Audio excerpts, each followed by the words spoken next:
The legends did not start with a man, but with a sound, a low, bone-shaking vibration that seemed to rise from the very marrow of the earth. They called it the howl of the first Alpha, an ancient, jagged frequency that heralded the coming of Fenric Bloodbane. It was not the cry of a wolf nor the shout of a king, but a mourning song of a soul being slowly digested by a monster. For 1,000 years, that sound had been the curfew of the living, a signal for mothers to clutch their children and for warriors to unsheath blades they knew would be useless against the coming storm. To hear the howl was to know that the king's humanity had once again lost its war against the beast, and that blood would be the only thing to quiet the ringing in his ears. Fenric sat upon a throne carved from the obsidian heart of a mountain, his fingers, thick with the calluses of 1,000 slaughters, digging into the stone armrests. In the flickering torchlight of the Black Fortress, he looked less like a monarch and more like a statue of war. His dark plate armor was a second skin, scarred by blades that had long since rusted to dust, yet he felt every phantom strike.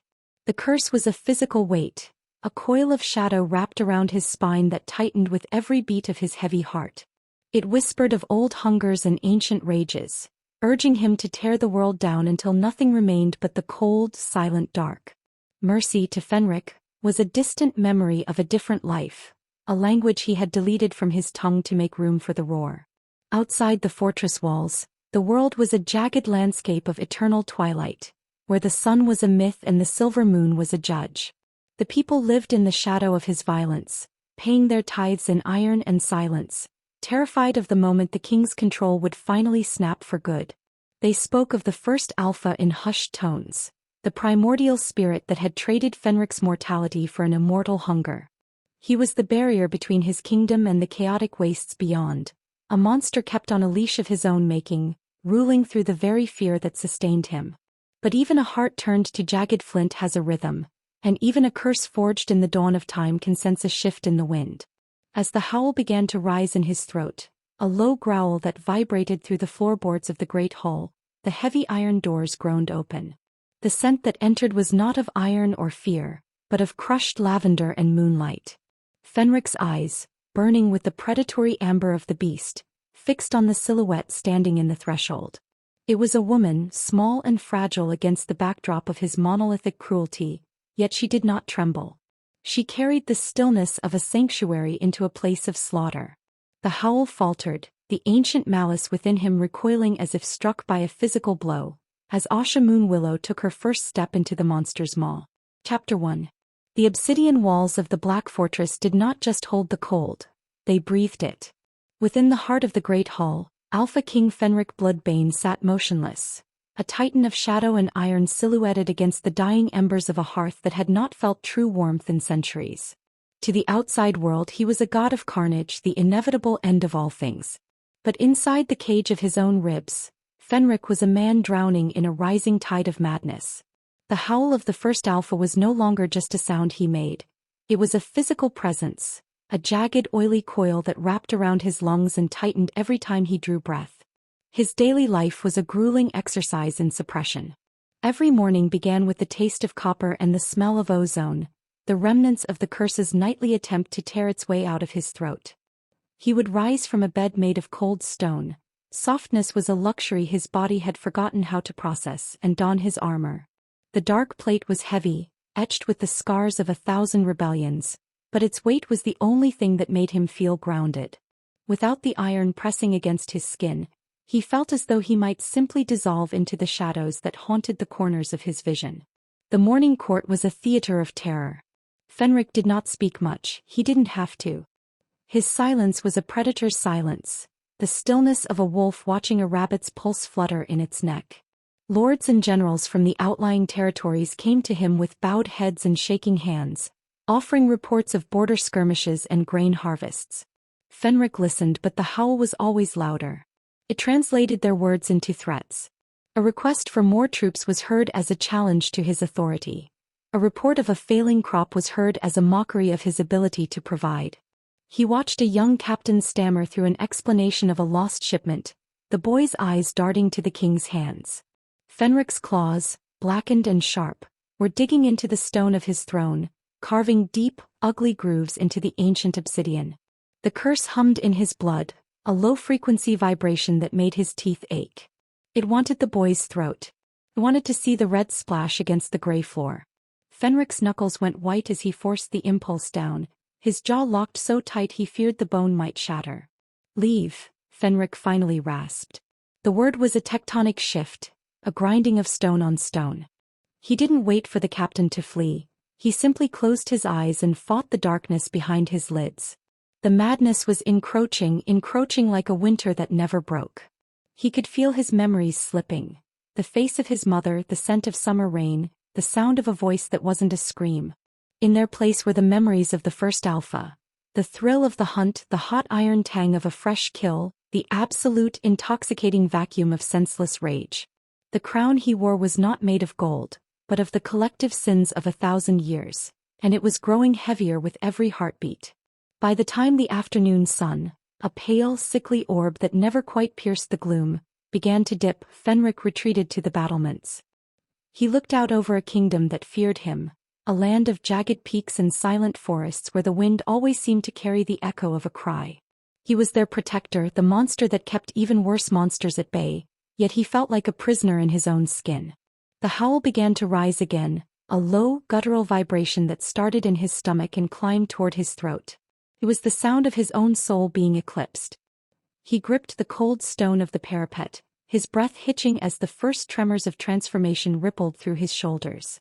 He was the king of blood, the beast of the north, and he was utterly, terrifyingly alone in the dark. Chapter 2. The carriage that bore Asha Moonwillow toward the Black Fortress was not a vessel of honor, but a cage of gilded bone. Outside, the world of the Shadow Clans was a bruised landscape of deep purples and suffocating grays, where the trees grew at jagged, pained angles as if trying to flee the earth itself. Asha sat perfectly still, her hands resting in her lap like fallen lilies. She wore the ceremonial robes of her people, silver-spun silk that shimmered with an inner light, a stark defiance against the encroaching gloom. Around her neck hung a pendant of moonstone, a gift from Eldra of the Silver Moon, which pulsed with a faint, rhythmic warmth against her skin. It was the only heartbeat she could trust in a land that smelled of stagnant iron and old blood. As the fortress loomed out of the mist, it appeared less like a building and more like a jagged wound in the mountainside. Its towers were needles of obsidian piercing a sky that had forgotten the sun. The gates, forged from the metal of fallen stars and tempered in the tears of the conquered, groaned open with a sound like a dying god's final breath. Asha felt the air change the moment they crossed the threshold. The temperature plummeted and a heavy psychic weight settled over her shoulders. This was the domain of Fenric Bloodbane, a place where hope went to be dismantled. She was led through corridors that seemed to stretch into infinity, flanked by guards whose faces were hidden behind bestial iron masks. They didn't speak, they didn't even seem to breathe. Their footsteps were silent on the cold stone, leaving Asha's own light footfalls to echo with haunting clarity. Every wall was decorated with the trophies of 1,000 years of violence, shattered shields, snapped banners, and the bleached skulls of creatures that no longer existed in the waking world. The howl of the first alpha was etched into the very architecture, a low-frequency hum that vibrated through the soles of her boots and rattled her teeth. When the great doors to the throne room finally swung wide, the sheer scale of the darkness nearly pushed her back. The room was a cavern of shadow, lit only by the guttering orange flames of braziers that seemed to consume oxygen without providing heat. At the far end, perched upon a throne of jagged glass and shadow, sat the king. Fenric Bloodbane did not look like a man. He looked like a storm held together by sheer agonizing will. His armor was a blackened carapace, scarred and pitted, and his posture was that of a predator mid-pounce. Even from the entrance, Asha could see the glow of his eyes, two pits of molten amber that burned with a hunger that was not of the flesh but of the soul. The air around him distorted, a shimmering haze of heat and malice that made the very shadows dance in terror. "Approach," a voice commanded. It wasn't a human sound. It was the grinding of tectonic plates, a rasp of gravel and ancient icy wind. Asha took a step forward. Then another. Her heart hammered against her ribs like a trapped bird, but her face remained a mask of silver serenity. He did not look at the floor. She did not bow. She kept her gaze fixed on those burning amber eyes, even as the howl within him began to rise, a low vibration that made the air shimmer with invisible teeth. As she drew closer, the details of his torment became visible. The skin of his neck was mapped with black veins that pulsed with a rhythmic, sickly light. His fingers, ending in blunted, obsidian claws, were digging into the armrests of his throne with such force that the stone was turning to dust beneath his touch. He was a man being eaten from the inside out, a king whose crown was a barbed wire halo. "The Moon Willow tribe sends a lamb to a wolf," Fenric rasped, his lip curling to reveal teeth that were too sharp to be human.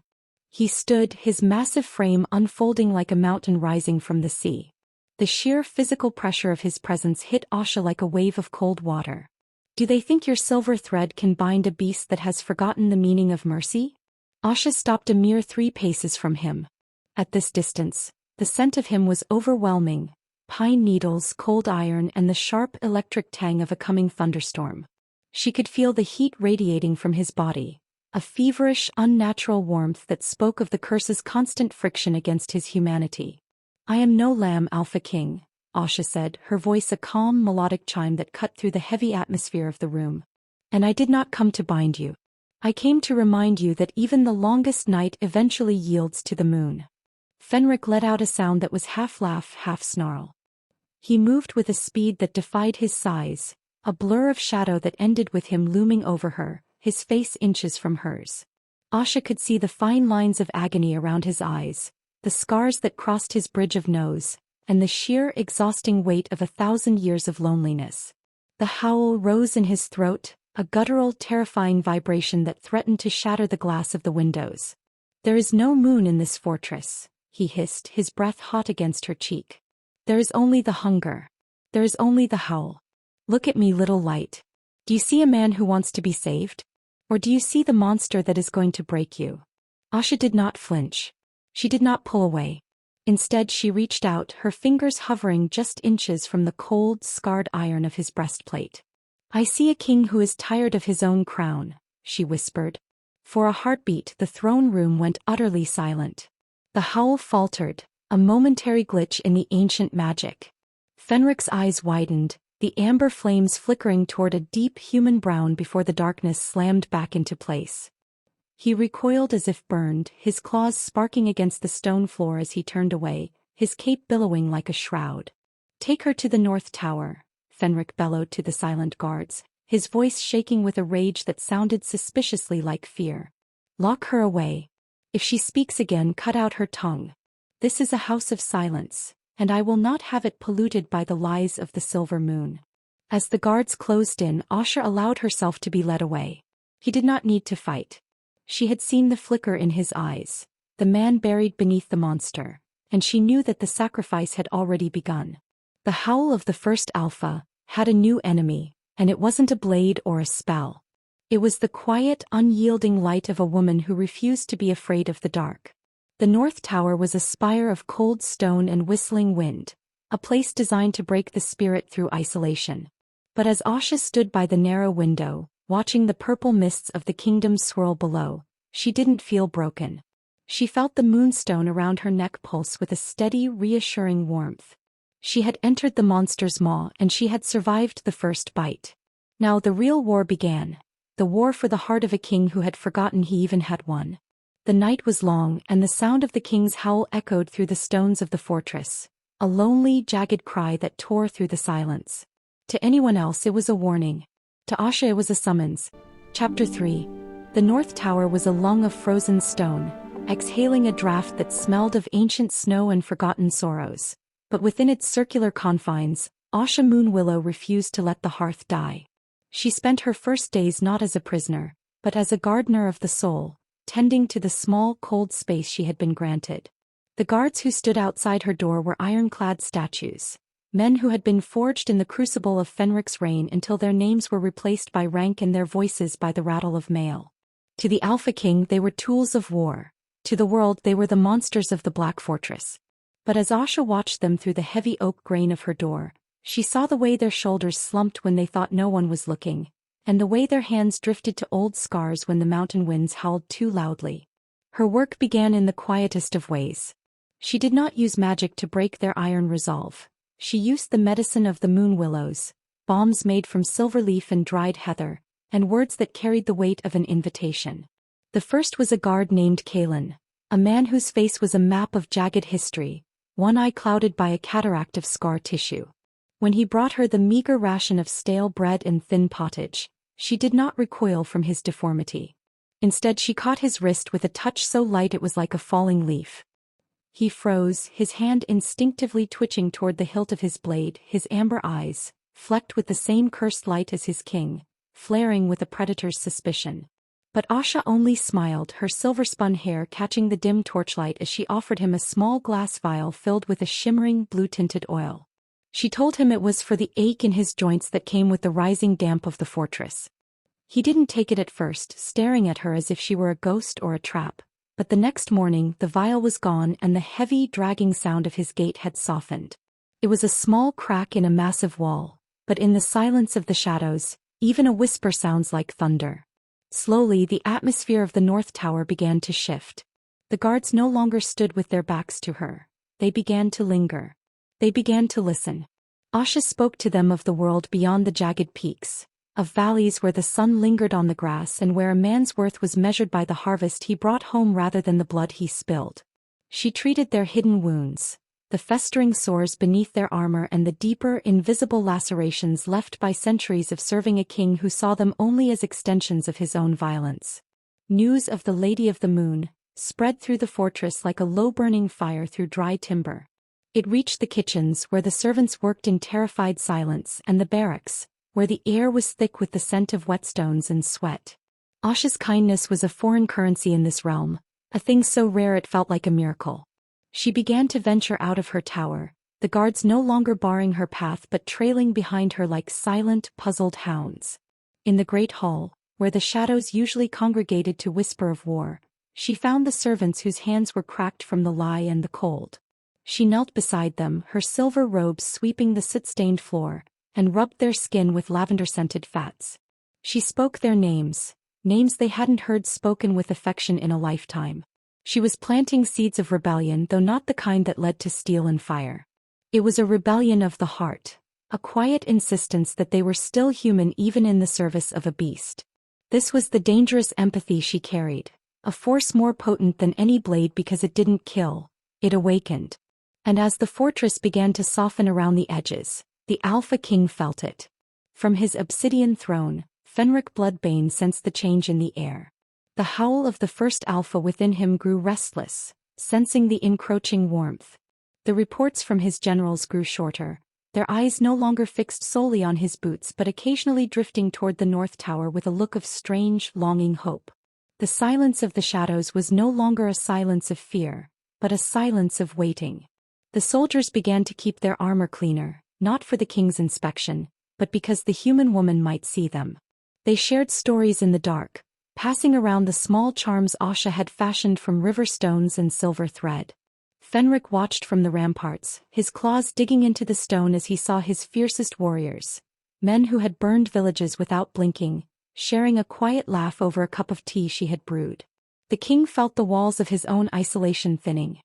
He wanted to crush her, to banish the light that made his own darkness feel so much heavier, but every time he moved to strike, he remembered the way she had looked at him in the throne room.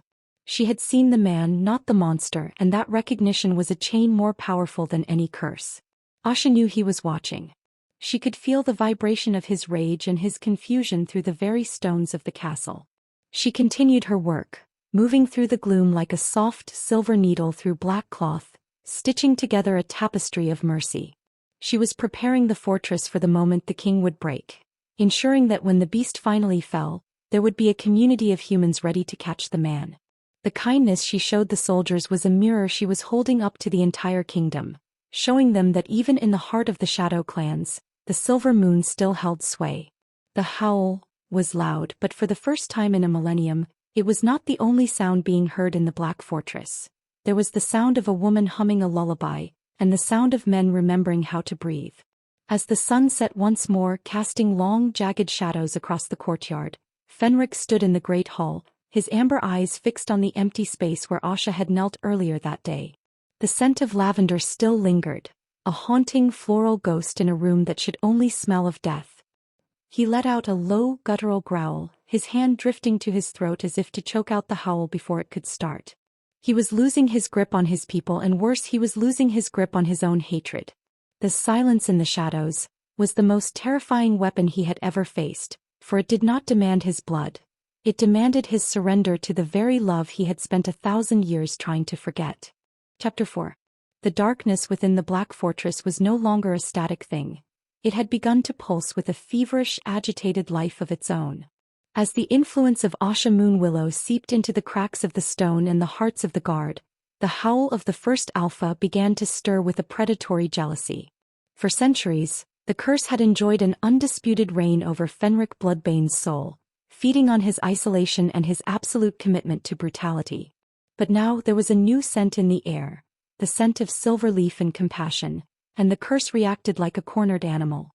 Fenric stood alone in the high solar, his hands braced against a table of ancient oak that groaned under the weight of his mounting internal war.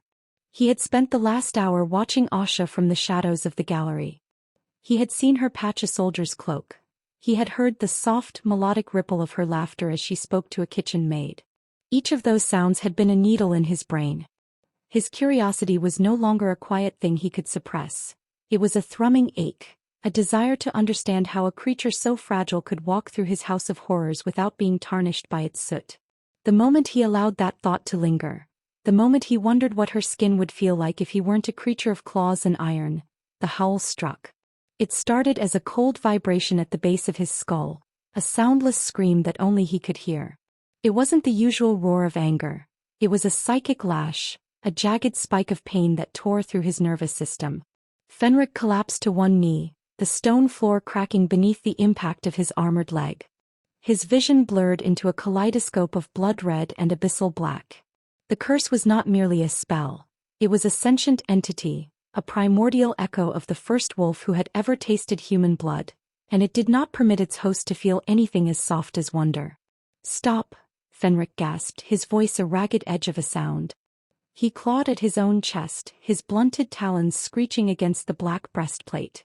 The howl did not stop. It intensified. It began to physically manifest, the shadows in the room coiling around his limbs like oily serpents. The air grew thick with the smell of wet fur and ozone. His bones began to shift, not into the full transformation of the beast, which was a slow and agonizing process reserved for the height of the moon, but into a grotesque midway point.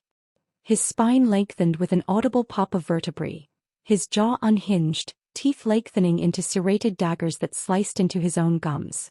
This was the curse's punishment for his wandering heart, a reminder that he was a vessel for a monster, nothing more. He dragged himself toward the window, needing the cold air to anchor him, but the curse was a tide he could not swim against. It began to whisper to him not in words but in raw, sensory impulses. It showed him visions of Asha but twisted through the lens of a predator. It didn't show him the light in her eyes. It showed him the jugular vein pulsing in her neck. It didn't show him her kindness. It showed him how easily her small silver bones would snap between his teeth. The curse was trying to force him back into the safety of his savagery, demanding that he destroy the thing that was making him feel human again. Fenric let out a cry that was half man, half animal, a sound that echoed through the vents of the fortress until every servant and soldier froze in their tracks. In the north tower, Asha felt the vibration in her marrow. She knew the king was suffering, and she knew the darkness was lashing out because it was losing its grip. As the physical agony peaked, Fenric's room became a vortex of chaotic energy. The furniture was tossed aside by invisible forces. The tapestries depicting his ancestors were shredded as if by phantom claws. The howl was no longer just a sound. It was a physical pressure that made his ears bleed and his heart skip beats. He felt the first Alpha's spirit trying to override his consciousness entirely, to drive him down to the North Tower so he could end the threat of Asha Moonwillow once and for all. "I am king," Fenric roared, the words tearing his throat. He used his remaining human strength to slam his fist into the stone wall, the pain of the impact providing a brief, sharp clarity that allowed him to push back against the psychic static. He stayed there for hours, huddled on the floor as the curse gradually receded, leaving him shattered and trembling. His armor was dented from his own thrashing, and his breath came in shallow, scorched gasps. The howl had retreated back into the shadows of his mind, but it left behind a warning. Every time he looked at her, every time he let her silver light touch his blackened soul, the price would be paid in agony. The curse had awakened in full, and it had declared war on the woman from the Moonwillow tribe.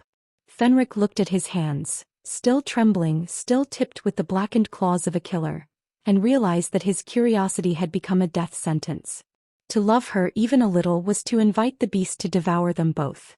Yet as the silence returned to the solar, the scent of lavender still haunted him, and he knew with a terrifying certainty that he would look at her again tomorrow, no matter how much it burned. The night air was still, but the fortress felt as though it were holding its breath. The howl had been silenced for now, but the echo remained, a reminder that the ancient magic of the first alpha would not go quietly into the night. Fenric stood up, his body aching as if he had been crushed by a mountain, and stared at the door. He was a king, a monster, and a captive, and for the first time in 1,000 years he was afraid, not of death but of the love that was starting to feel like the only thing worth dying for. Chapter 5. The air in the North Tower had grown thin and crystalline, vibrating with the residual tremors of the king's agony. Asha sat in the center of her chamber, the moonstone at her throat no longer merely glowing, but pulsing with a frantic rhythmic light that mirrored the erratic heartbeat of the fortress itself. She closed her eyes, pulling the cold air deep into her lungs, and felt the stone floor beneath her dissolve. The scent of stone and damp wool evaporated, replaced by the overwhelming fragrance of 1,000 night-blooming jasmine flowers. She was no longer in the tower, she was standing in the Silver Grove, a place of shimmering boughs and eternal starlight that existed in the fold between the physical world and the spirit realm. Before her stood Eldra of the Silver Moon. The spirit elder was not a creature of flesh, but of woven light and ancient memory, her hair a waterfall of liquid mercury that pooled around her translucent feet. Her eyes held the depth of the void, speckled with the birth of stars. Eldra did not speak with a voice. Her thoughts resonated within Asha's mind like the strike of a silver bell. "The howl is hungry, little moon," Eldra's essence whispered. "It senses the tether you have tied to the man beneath the fur. It will not merely punish him. It will seek to consume the bridge you have built. If the king's mind fractures before the heart is won, the first alpha will walk the earth in flesh, and your people will be the first to ash." "He is drowning, Eldra," Asha replied, her voice echoing in the dream space. "The curse is a living winter. I can feel his soul freezing over just to survive the pain." "Then you must grant him the silver silence," Eldra commanded, her form shimmering as she extended a hand toward Asha's chest. "It is a mercy that carries a price. To give him peace, you must invite his darkness into your own light. You must be the vessel for the static while he breathes." Asha woke with a gasp, the transition back to the physical world feeling like a plunge into icy water. Her chamber was dark, save for the violent orange flickers of the braziers in the courtyard below. She knew what she had to do. Taking a small silver bowl, she filled it with water from a snowmelt pitcher and added 3 drops of the blue-tinted oil she had used for the guards. She began to hum, a low melodic vibration that hummed at the same frequency as the stars. It was a song of the Moonwillow tribe, a lullaby designed to quiet the screaming of the earth. She left her tower, her feet bare on the cold obsidian. The guards did not move to stop her. They stood in a trance, their masked heads bowed as if they too were caught in the web of her burgeoning power. She climbed the spiral stairs to the high solar, the scent of ozone and burnt wood growing stronger with every step. When she reached the heavy oak doors, she didn't knock. She simply pressed her palm against the wood, and the iron bolts slid back with a soft, compliant click. The solar was a ruin. The Alpha King lay amidst the wreckage of his humanity, his massive frame curled in a corner of the room. His breath was a wet, rattling sound, and his fingers were buried in the gaps of the stone floor, his claws having carved deep furrows into the masonry. He did not look up when she entered. The howl was still screaming in his blood, a cacophony of ancient rage that left no room for the senses. Asha approached him with the deliberate slowness of a woman walking through a field of glass. She knelt in the debris of shattered furniture, the silver bowl held steady in her hands. "Fenric," she whispered. The king's head snapped toward her. His eyes were entirely amber, the pupils slitted like a wolf's. A low, thunderous growl vibrated in his chest, a warning that the beast was at the surface, hungry and confused. He lunged, his hand, half claws and half trembling knuckles, closing around her throat. He didn't squeeze, but the threat was absolute. He was a hair's breadth from snapping her neck, the curse urging him to finish the one who had brought the light. Asha did not pull away. She looked directly into those burning, monstrous eyes and dipped her fingers into the silver bowl. "The howl is not your voice, Fenric," she said softly. "Listen to the silence instead." She pressed her wet fingers to his forehead, and the silver ritual began. The moment the water touched his skin, a blinding flash of white light erupted in the center of the room.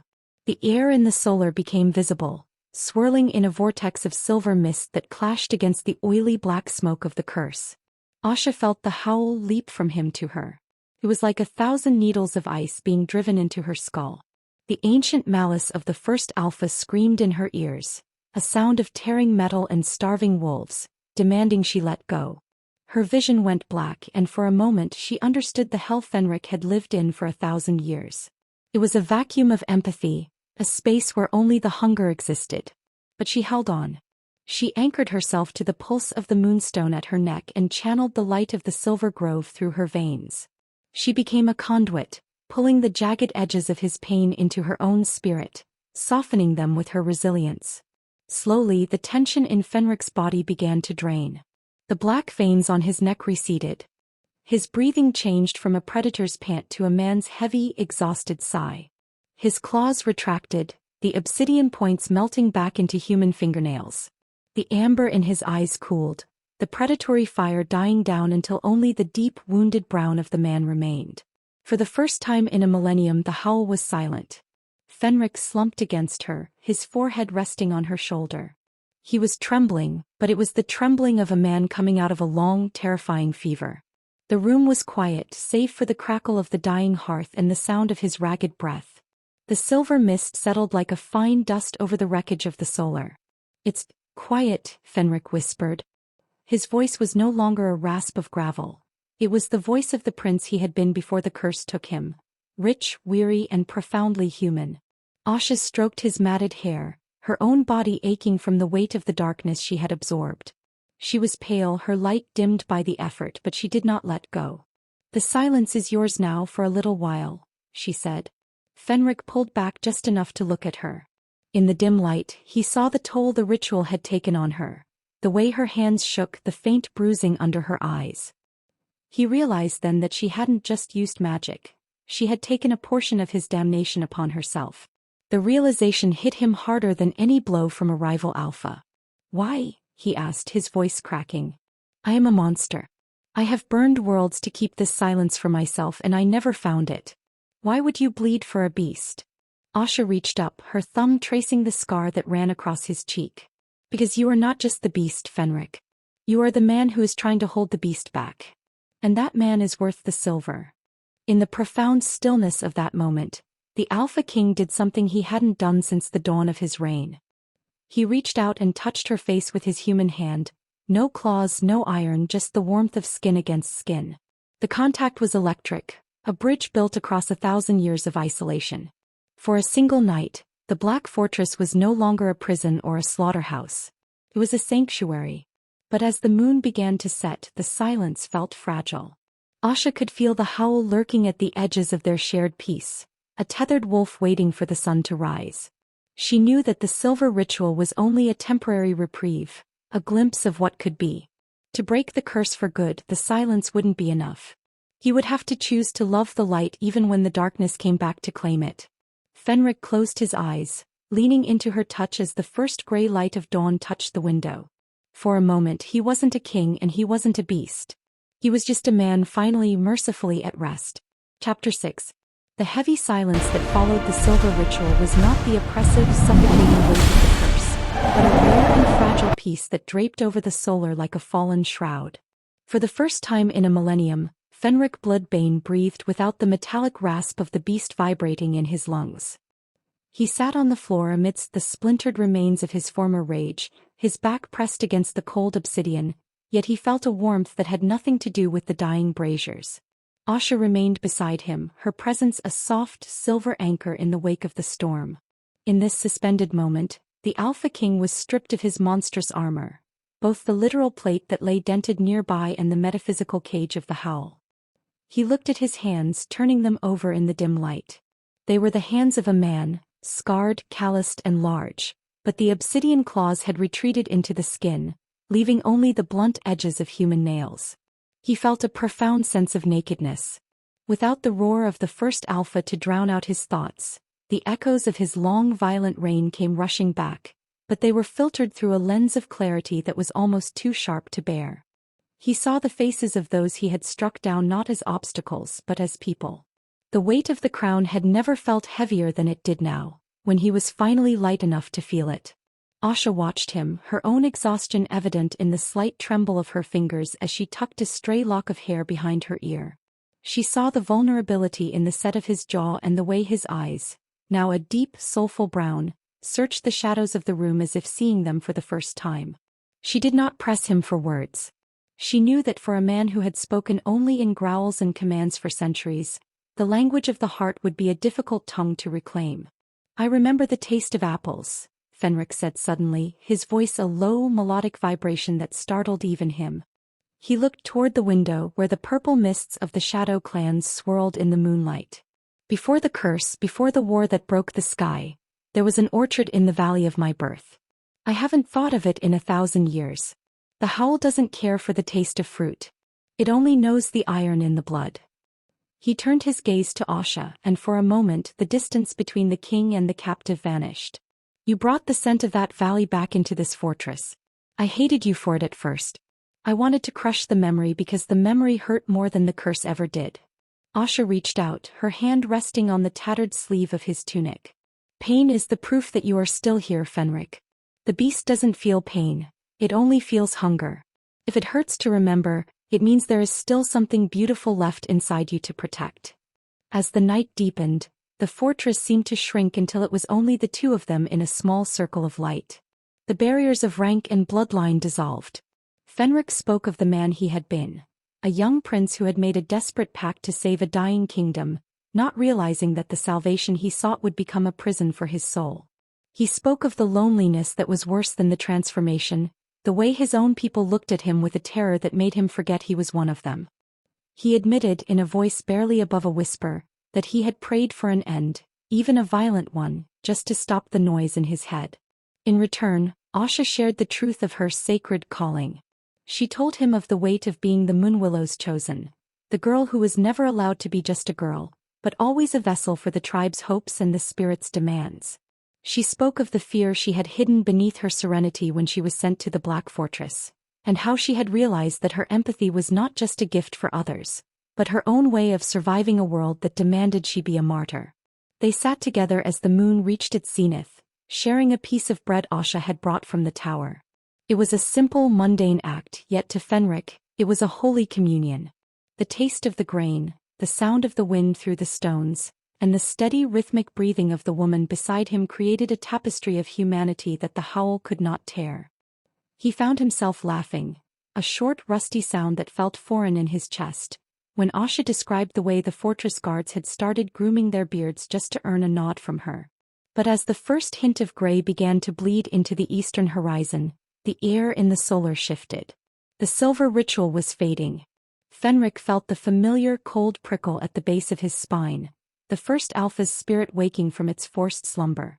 The clarity began to blur, and the low-frequency hum of the curse started to vibrate in his marrow once more.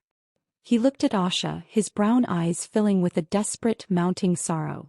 "The sun is coming," he said, his voice beginning to regain that jagged, gravelly edge. "The beast is waking. I can feel it clawing at the walls of my mind. Soon I will be the monster again, and I won't remember the taste of the apples or the sound of your voice." Asha took both of his hands in hers, her grip fierce. "You will remember, Fenric, as I will remember for you. The ritual gave us a night, but the choice you made to stay human, that stays. The beast can take your voice, but it cannot take the fact that for one night, you were a king who chose love over power." Fenric leaned forward, his forehead resting against hers one last time. He could feel his teeth lengthening, the black veins beginning to pulse beneath his skin. The howl was a distant roar getting louder with every second. "Hide yourself, Asha," he rasped, the amber fire returning to his gaze. Go back to your tower before I forget who you are. He watched her leave, her silver robes vanishing into the shadows of the corridor just as the transformation took hold of his spine. As the first true roar of the morning tore from his throat, shaking the very foundations of the Black Fortress, Fenric Bloodbane clutched the memory of her touch to his chest like a stolen treasure. The beast was back, but the man had left a map behind, and for the first time in a millennium the Alpha King knew the way home. Chapter 7. The peace that had settled over the Black Fortress during the night of the Silver Ritual was a fragile glass dome, and by the following evening the first cracks began to spiderweb across its surface. In the damp, torch-flickered recesses of the lower dungeons, where the scent of wet stone and old iron was strongest, a different kind of darkness was congealing.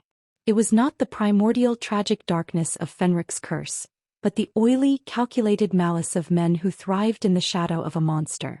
General Vorak, a man whose soul had long since been eroded by the brutal pragmatism of the Shadow clans, stood at the center of a circle of disgruntled officers and sorcerers.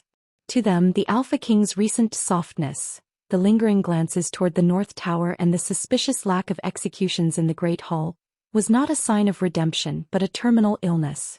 A beast that did not bite was no longer a king. He was a liability. The girl is a rot, Vorak hissed, his voice like dry parchment rubbing together. He looked at the gathered conspirators, his eyes reflecting the cold amber of a guttering torch. She has drugged him with moonwillow sorcery. He sits in his solar and dreams of orchards while the border tribes prepare to feast on our weakness. If the Alpha does not hunt, the pack starves. We must excise the tumor before the howl is silenced forever. The plan was as simple as it was cruel. They did not intend to kill the king, not yet. They needed the monster to keep their enemies at bay. Instead they would strike at the source of his humanity. By targeting Asha Moonwillow, they would force Fenric to choose between his newfound empathy and the survival of his realm. They believed that by threatening the woman, they would provoke the beast into such a frenzied, uncontrollable state of rage that the man beneath would be crushed forever under the weight of his own violence. They wanted the Alpha King back, but they wanted him hollowed out, a mindless weapon they could point at their enemies. As night fell over the mountain, the atmosphere within the fortress grew thick and claustrophobic. The guards who had been touched by Asha's kindness were shifted to the outer walls under the guise of border drills, replaced by men loyal only to Vorak's cold iron logic. Asha felt the shift in the air from her chamber in the North Tower. The moonstone at her throat began to pulse with a low, vibrating dread, a frantic warning from the spirit realm. She stood by the window, watching the way the shadows in the courtyard seemed to detach themselves from the walls and move with a deliberate, predatory intent. The attack began not with a roar but with a whisper of steel on stone. The conspirators moved through the secret passages of the fortress, bypassing the main halls where Fenric sat in a state of exhausted post-ritual meditation. They reached the base of the North Tower just as the clock struck midnight.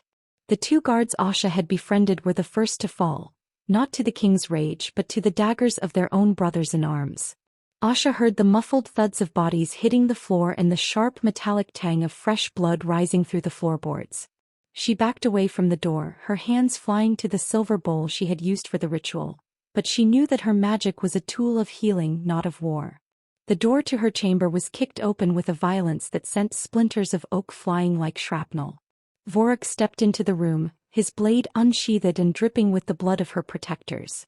Behind him stood a cabal of sorcerers, their hands glowing with a sickly, necrotic green light. "The Moonwillow sacrifice ends tonight," Vorak sneered, his gaze raking over Asha's silver robes with utter contempt. "You've turned our god into a man little light. It's time we reminded him why he was made a monster."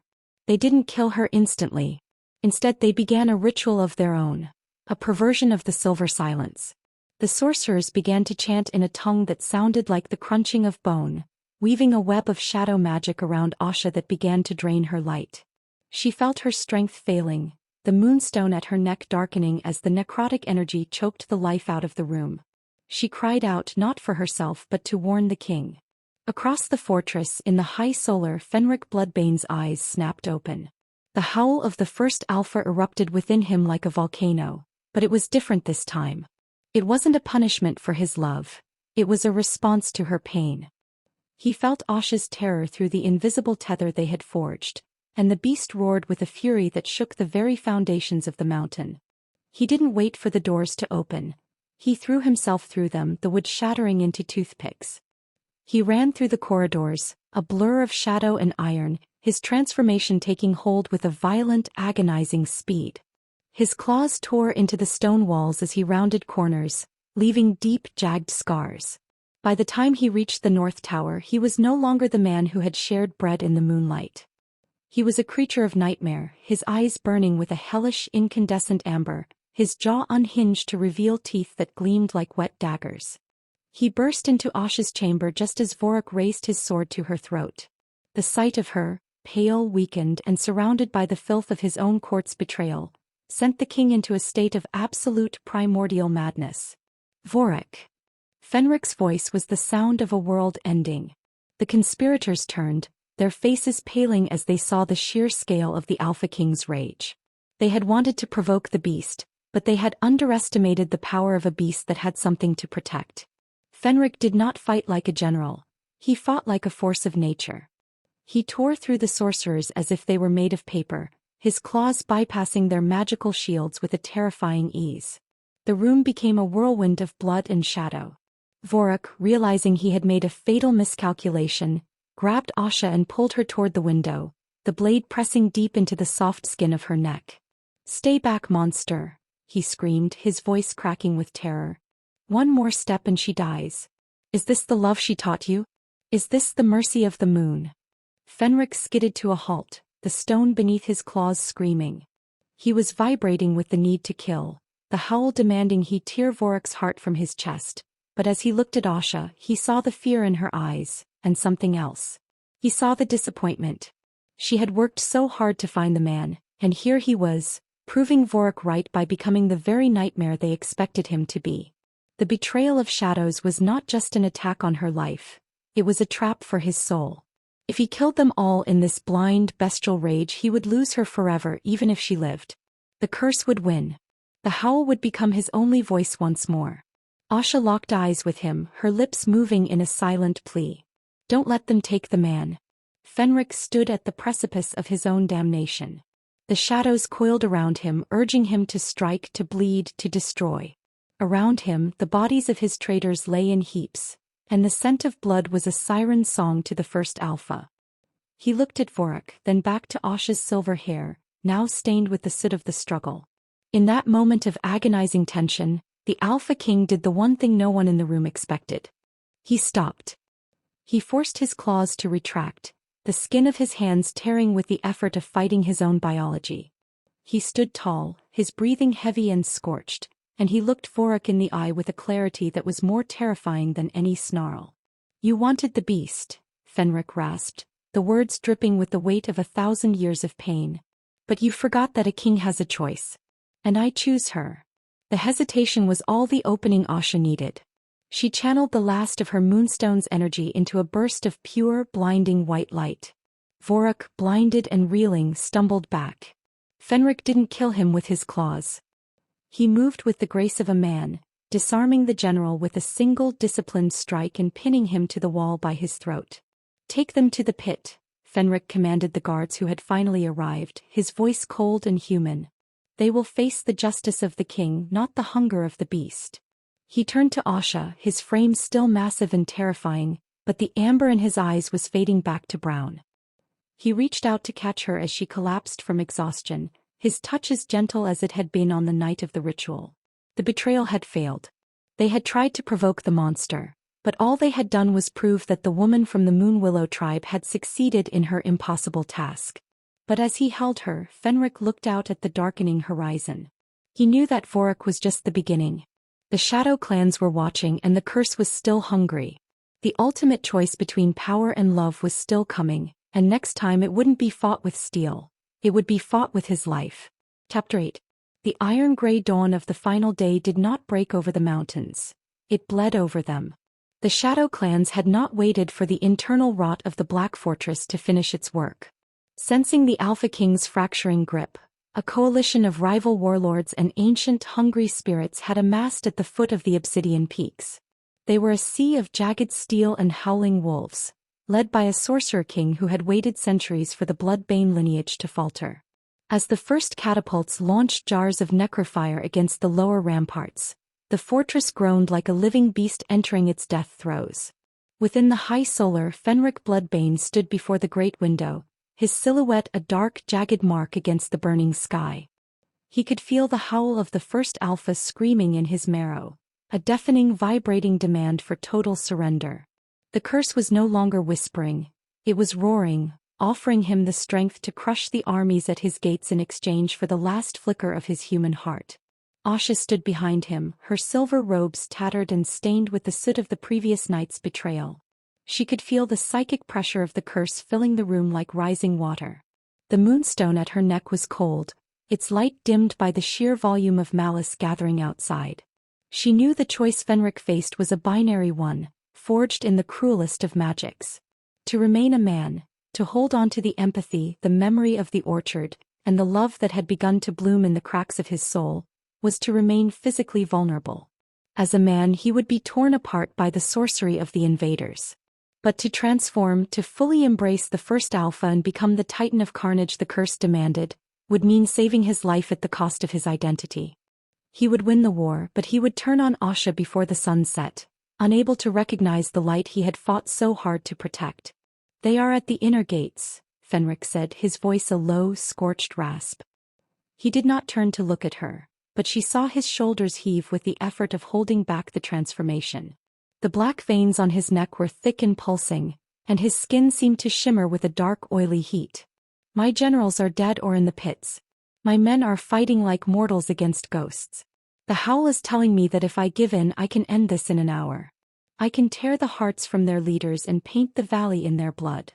Asha moved toward him, her footsteps silent on the stone. She didn't stop until she was standing at his side, looking out at the carnage below.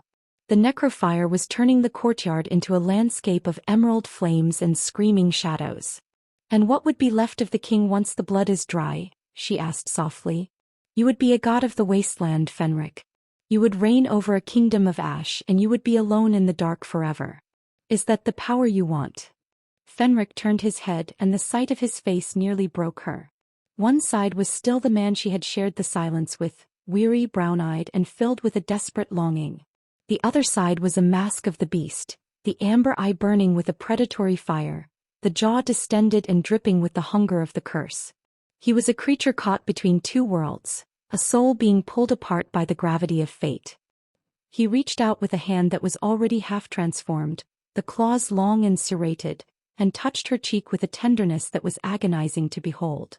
"If I stay like this they will kill me, Asha," he whispered, a tear tracing a path through the soot on his human cheek. "And once I am gone they will come for you. I cannot let them take you. I would rather be a monster who hates himself than a man who lets you die." "Then don't be either," Asha said, her voice rising with a sudden, fierce authority. She took his clawed hand in hers, ignoring the way the sharp points pricked her skin. "The first alpha wants your rage. The invaders want your fear. Defy them both. Use the strength of the man to command the beast, but do not let the beast command you. Love is not a weakness to be traded for survival. It is the only thing that makes survival mean anything." The inner gates shattered with a sound like a thunderclap.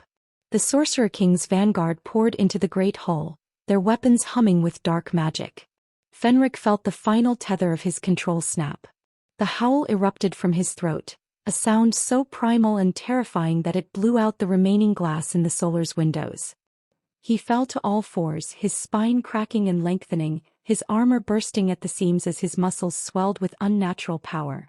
The transformation was no longer a punishment. It was a tidal wave. Asha stood her ground in the center of the vortex.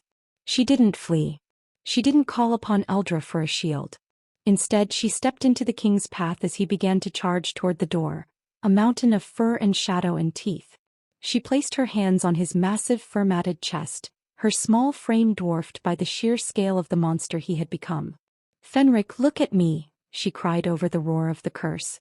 The beast skidded, its claws carving deep gouges in the obsidian floor. It lunged, its massive jaws inches from her face, the hot metallic breath of the first alpha clouding her vision. The amber eyes were wide, unblinking, searching for a target to destroy. But Asha didn't look at the teeth. She looked into the depths of the amber, searching for the brown ember of the man who remembered the taste of apples. "This is the ultimate defiance," she whispered, her voice a calm, silver thread in the screaming dark. "To feel love while the world burns. To stay human while the beast roars. Choose me, Fenric. Not the power. Choose the heart." For a heartbeat that seemed to last an eternity, the fortress went silent. The sounds of battle below seemed to fade into a distant hum. The beast's snarl faltered. The massive chest beneath Asha's hands heaved, not with rage but with a sudden, devastating sob. The transformation stalled, held in place by a force of will that defied every law of ancient magic. Fenric did not turn back into a man, but he stopped becoming the monster. He remained in that jagged, painful middle ground. A chimeric king who possessed the strength of the Alpha but the soul of the Moonwillow's beloved. He looked down at her, and the amber eyes softened, the pupils dilating until the brown of his humanity flooded back into the light. He leaned his massive head down, pressing his forehead against hers. It was a gesture of absolute vulnerability, a surrender that was more powerful than any conquest. "I choose you," he rumbled, the voice a hybrid of a man's whisper and a wolf's growl. He turned toward the door, but he didn't move with the mindless frenzy of the curse. He moved with the calculated, lethal grace of a king defending his home. He descended the stairs into the great hall not as a beast of burden for an ancient curse, but as a man wielding the beast as a weapon of justice. He met the invaders with a fury that was tempered by purpose, his strikes precise and his mercy reserved only for those who laid down their steel. The battle was not a slaughter. It was an exorcism. Every time the howl tried to take control, every time the bloodlust threatened to drown him, Fenric reached for the memory of Asha's hand on his chest. He fought for the future they had glimpsed in the silence, and for the first time in 1,000 years, the Shadow clans saw a king who was not ruled by his curse, but who had mastered it. As the last of the invaders fled into the morning mist, Fenric stood in the center of his hall, surrounded by the ruins of his former life. He was covered in blood, his body a map of scars and half-healed shifts, but his eyes were clear. He looked up toward the North Tower where Asha stood watching him. The sun was finally rising over the peaks, the first true light to touch the Black Fortress in an age. The curse was still there, a low hum in the back of his mind, but it was no longer his master. Love had not just saved his soul, it had redefined his power. The Alpha King had committed the ultimate act of defiance. He had survived the war without losing the man who was worth fighting for. Chapter 9. The sun did not merely rise over the Black Fortress, it conquered it. As the final echoes of the invaders' retreat faded into the jagged valleys, a strange, shimmering stillness descended upon the mountain. The air, which for centuries had tasted of ozone, ash, and the metallic tang of fear, began to sweeten. A wind blew from the south, carrying the scent of thawing earth and the distant promise of the orchards Fenric had only recently dared to remember. In the center of the great hall, amidst the splintered obsidian and the discarded steel of a failed coup, the Alpha King stood alone. He was a titan caught in the transition of 1,000 years, his body a battlefield where the dark magic of the first Alpha was making its final, desperate stand against the encroaching light. Asha descended the stairs of the North Tower, her silver robes sweeping through the dust of the conflict. She did not run. She moved with the steady rhythmic grace of a tide coming in to heal a wounded shore. As she entered the hall, she saw Fenric trembling. The howl was no longer a roar. It had become a high, thin whine, the sound of a dying winter wind trapped in a canyon. The black veins on his arms were flickering, losing their luster as the moonstone at Asha's throat began to burn with an intensity that rivaled the morning sun. The spirit of Aldra hovered at the edge of her vision, a silent witness to the end of an epoch. "It is time, Fenric," Asha said, her voice echoing with a power that seemed to draw from the very stones of the earth. "The debt is paid. The blood has been spilled for the last time. You have chosen the man in the heart of the storm, and now the storm must break." Fenric turned to her, and the sight of him was a testament to the agony of rebirth. His amber eyes were weeping gold, the curse literally leaking from his spirit. He reached out to her, and as their fingers met, the final ritual began, not a ritual of silver oil or whispered chants, but a ritual of absolute, unconditional surrender. The moment their skin touched, A shock wave of pure white light erupted from the point of contact, racing outward through the hall, up the spiraling towers and deep into the foundations of the mountain. The howl of the first Alpha gave one final bone-shattering scream as it was torn from the king's soul. It manifested for a fleeting second as a shadow wolf of impossible proportions, a creature of smoke and ancient malice that lunged toward the ceiling before dissolving into harmless soot. The weight that had crushed Fenric's spine for a millennium vanished. He fell to his knees not in defeat but in a profound soul-deep relief. The physical transformation happened in a blur of silver mist, the fur receding, the claws softening into human hands, the jagged predatory edges of his silhouette smoothing into the form of a man in his prime, scarred but whole. When the light faded, the great hall was transformed. The obsidian walls, once black and forbidding, now held a deep, translucent sheen like the surface of a quiet lake at night. The heavy, oppressive shadows had been replaced by a soft, ethereal glow. Fenric looked down at his hands. They were trembling, but they were the hands of a human being. He felt the cold air on his skin, the beat of a heart that was no longer driven by a supernatural hunger, and the silence. The beautiful, terrifying silence of a mind that was finally, truly his own. He looked up at Asha, who was kneeling before him, her face radiant with a joy that transcended words. The moonstone at her neck had turned clear as a diamond, its work finished. Fenric reached out, his touch now devoid of the curse's heat, and cupped her face. He didn't speak for a long time. He simply breathed in the scent of her, the reality of her, anchoring himself to this new world. I am here, he whispered, his voice a rich, resonant baritone that carried no trace of the beast's rasp. You are home, she replied. As the day progressed, the people of the fortress began to emerge from the cellars and the barracks. They moved tentatively at first, their eyes wide as they beheld the change in their king. They found Fenric not on his throne of glass and shadow, but standing among them, helping to clear the rubble and tend to the wounded. He wore no armor, only a simple tunic of dark wool, yet he had never looked more like a king. The authority he wielded was no longer built on the threat of the howl, but on the quiet, unyielding strength of a man who had faced the ultimate darkness and refused to let it define him. The shadow clans would still face challenges. The world outside was still cold, and the scars of 1,000 years of violence would not heal overnight.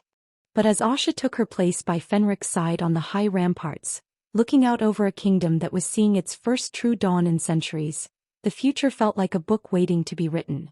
She was no longer a captive or a sacrifice. She was the queen of the silver moon, the heartbeat of a new era.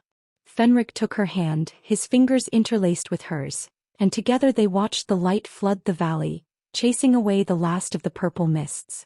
The curse was shattered, the beast was gone, and the man had been reborn. As they turned back toward the great hall to begin the work of rebuilding, the Alpha King didn't look back at the shadows. He looked only at the woman who had taught him that love was the ultimate act of defiance, and in her eyes he found the only kingdom he would ever need. Thank you for listening to this story. Please like, share, comment where you are watching from, and don't forget to subscribe to this channel for more stories every day. Thank you and God bless you.